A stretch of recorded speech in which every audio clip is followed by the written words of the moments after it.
Hi there and welcome to this video. Today I want to talk about the Shadow Hills Mastering Compressor. Originally it's a hardware compressor with very big knobs and a very unique sound. It's a no compromise mastering compressor.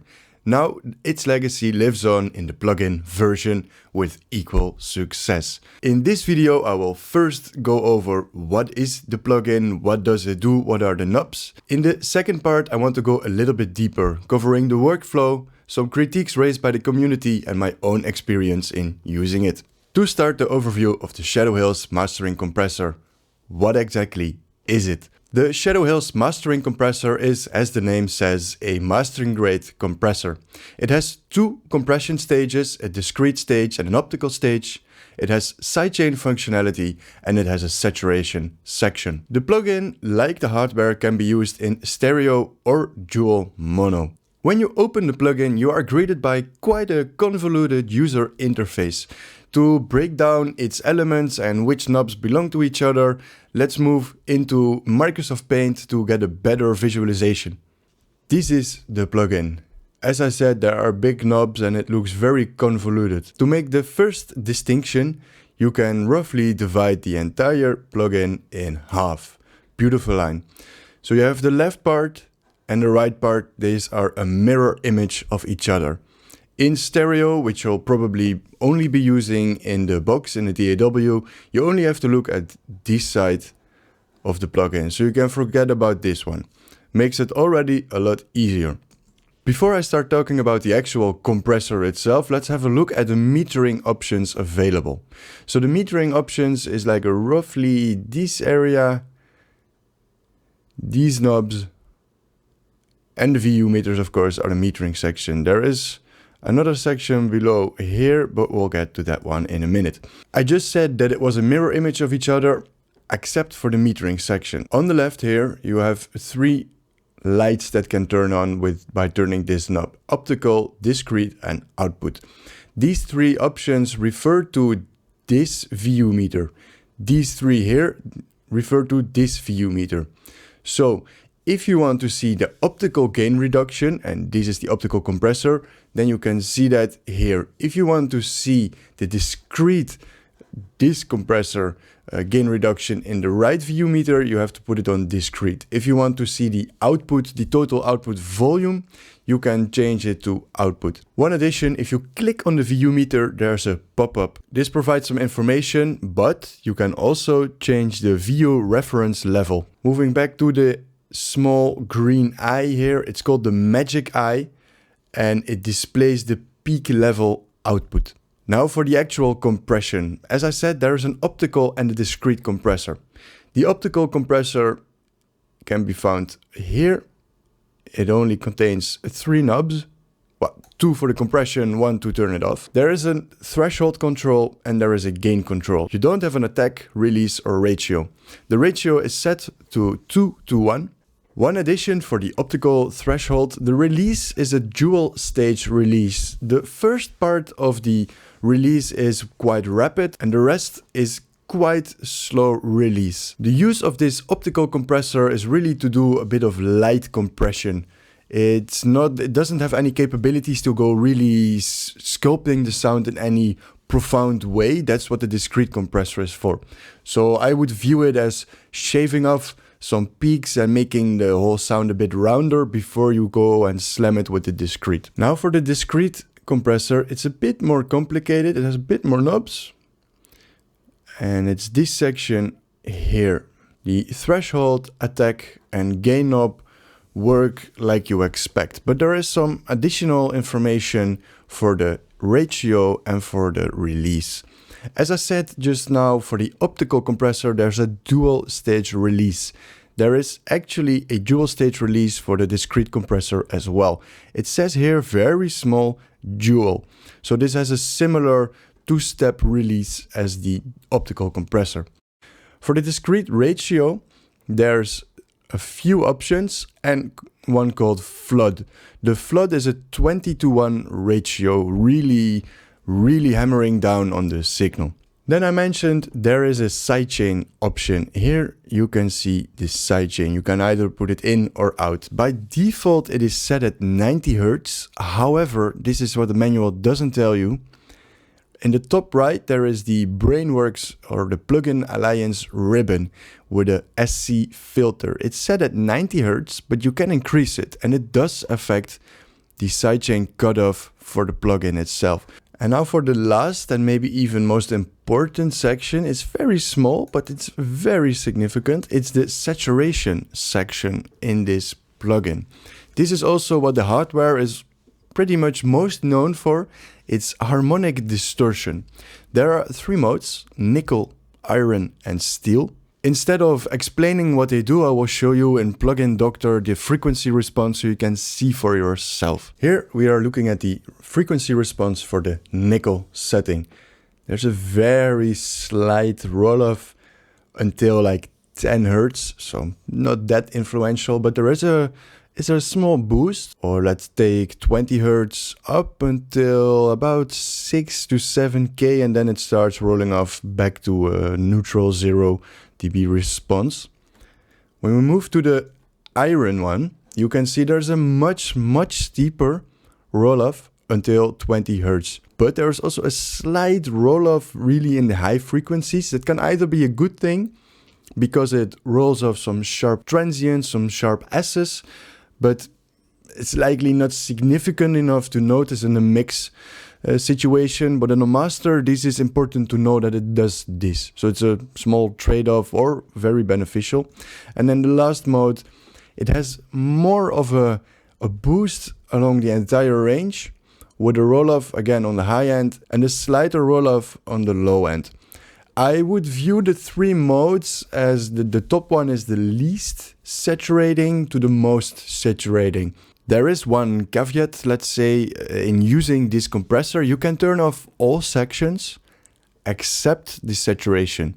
So if you don't like the saturation going on, even in the nickel mode, then this plugin is not for that particular mix. To conclude the overview of the actual features, I already mentioned it. You can put it in dual mono or stereo. That's what this knob does. It just flips these 2 lights.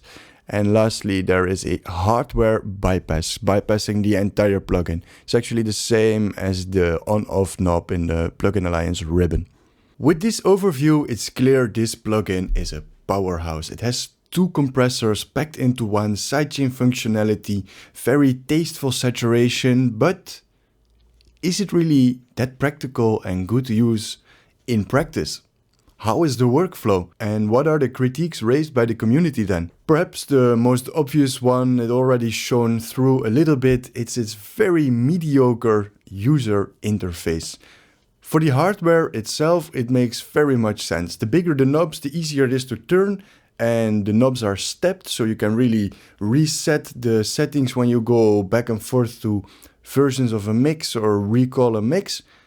But in the plugin world, it's not useful. It can be much improved. Having big knobs in software is actually a downside. This might be nitpicky for you, but I experienced this as a drawback in using it.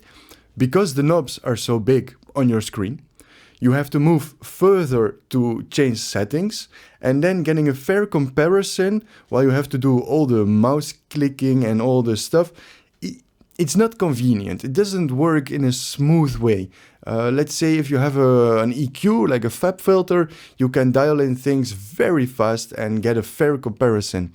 The layout of this plugin makes that a challenge. Additionally, the text on the UI is very small. It wasn't until I really started reading the text on the UI that I was like, okay, what is this flood setting? What is this dual setting? And if you didn't read the manual beforehand, I mean, who reads the manual before you actually start using a plugin, you wouldn't have ever known what you're actually doing. So it makes using the plugin even harder.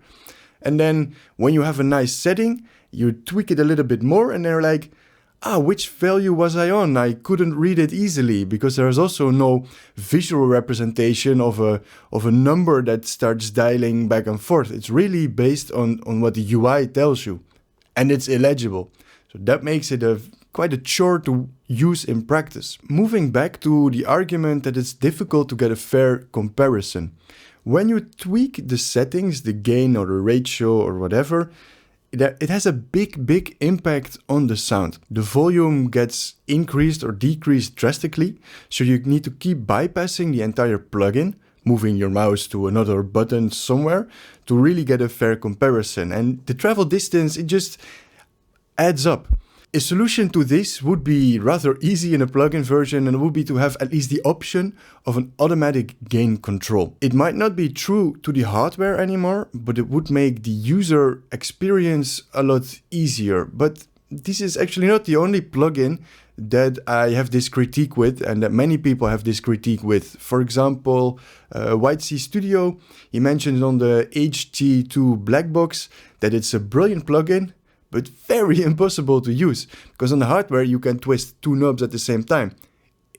In a plugin, you have to click and dial that in, so it's not as intuitive. There is another YouTuber, Dan Worrell, you might know him. He says a workaround to this is to use the Plugin Alliance ribbon, the version A, B, C, and D, to do some settings, and then compare between A, B, C, and D.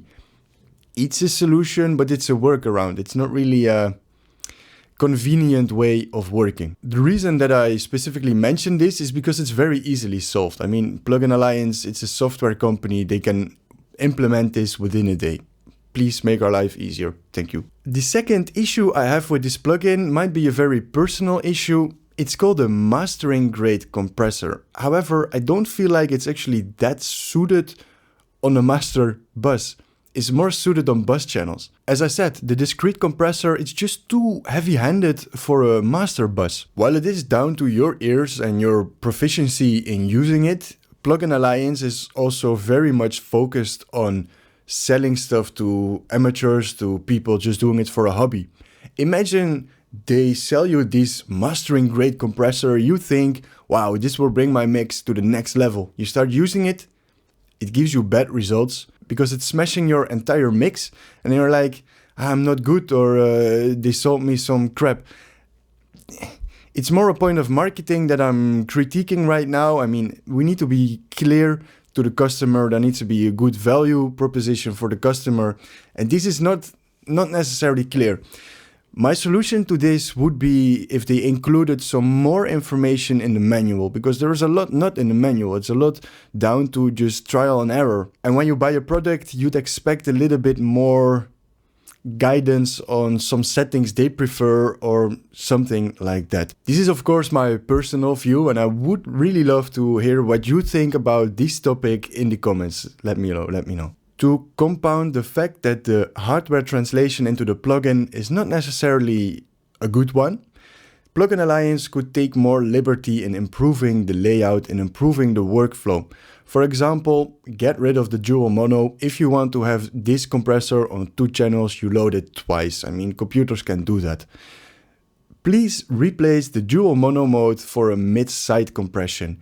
If this compressor would have a mid-side compression, this would be an instant buy. I would say don't hesitate, just buy it, because the saturation functionality is so good. And if you have the option, the finer controls, it's a mastering grade compressor. If you have the finer controls of the mid and the side channels, oh, that would be absolute heaven. And it's really easy to implement for Plugin Alliance. Once again, critiques aside, I've been using it now for a few weeks, and I've grown used to the workflow, grown used to the far traveling between the knobs, etc. And I'm actually getting some rather interesting, very good results from it. It's heavy-handed when you want to, but it is also very suited on a master channel to bring life into a mix, to bring depth into a mix. And it's not something I say often about a plugin. So yes, it absolutely has its value, but it's convoluted to use. That said, I hope you found this video useful and that you can now create better mixes and better masters following this information. If you enjoyed this semi-deep dive into this plugin, please consider subscribing. The plan here on the channel is to do more deep dives like this in the future, and the next one on the list will be the HT2 black box. Stay tuned for that one. See you there.